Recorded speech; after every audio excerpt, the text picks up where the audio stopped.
Aku berbeda. Aku tahu itu sejak kecil. Suara keras membuatku takut, cahaya terlalu terang menyakitkan, dan kata-kata seringkali tak keluar saat aku ingin bicara. Tapi yang paling menyakitkan adalah tatapan ayah. Dia tak pernah memanggilku dengan nama.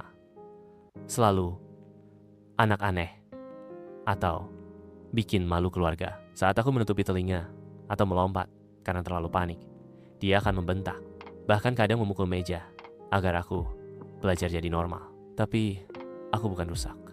Aku hanya lahir dengan cara pikir yang berbeda. Namun, di tengah kegelapan itu, ada satu cahaya. Ibu selalu memelukku saat aku menangis tanpa suara.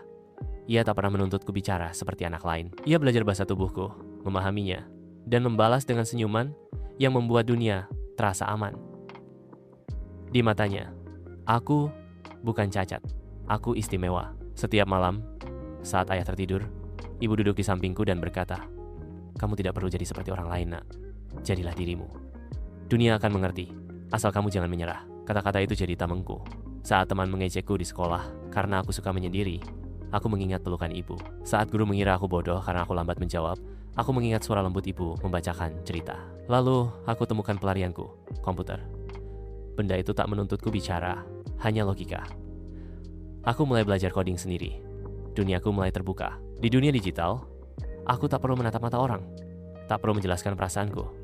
Aku hanya perlu fokus. Saat usiaku 17, aku membuat aplikasi sederhana untuk anak autis. Agar bisa mengungkapkan perasaan lewat warna. Aku unggah ke internet, dan tanpa aku duga, ribuan orang mulai mengunduhnya. Sebuah yayasan menghubungiku. Lalu media mulai meliput. Untuk pertama kalinya, ayah memandangku dengan diam. Bukan hinaan, tapi aku tak menunggu pengakuannya. Aku tak butuh itu lagi.